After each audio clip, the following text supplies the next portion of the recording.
দীর্ঘ ৮ বছর পর দেশে ফিরলেন বিএনপি নির্বাহী কমিটির সদস্য এবং চাঁদপুর জেলা বিএনপির উপদেষ্টা আজম খান।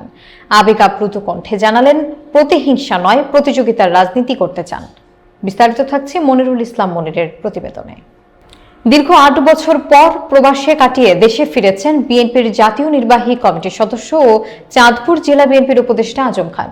শনিবার সকালে তিনি হযরত শাহজালাল আন্তর্জাতিক বিমানবন্দরে পৌঁছলে সাউথ আফ্রিকা যুবদলের সভাপতি আক্তার হোসেনের পক্ষ থেকে ফুলের শুভেচ্ছা জানাতে সহস্রাধিক নেতাকর্মীর ঢল নামে।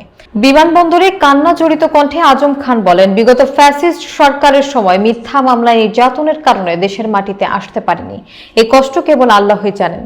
তিনি আল্লাহর কাছে নির্যাতনকারীদের বিচার কামনা করেন। আজম খান আরো বলেন, আমরা প্রতিহিংসার রাজনীতি নয়, প্রতিযোগিতামূলক রাজনীতি করতে চাই।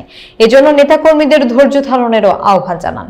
পরে নেতাকর্মীদের সঙ্গে নিয়ে তিনি সাবেক রাষ্ট্রপতি জিয়াউর রহমানের সমাধিতে শ্রদ্ধা জানান এবং মাগফিরাত কামনায় দোয়া করেন।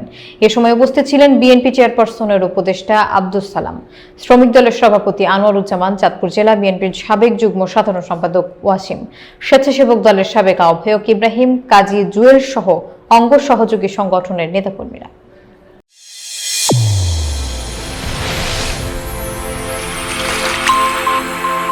চ্যানেল A1 হৃদয়ের স্পন্দন।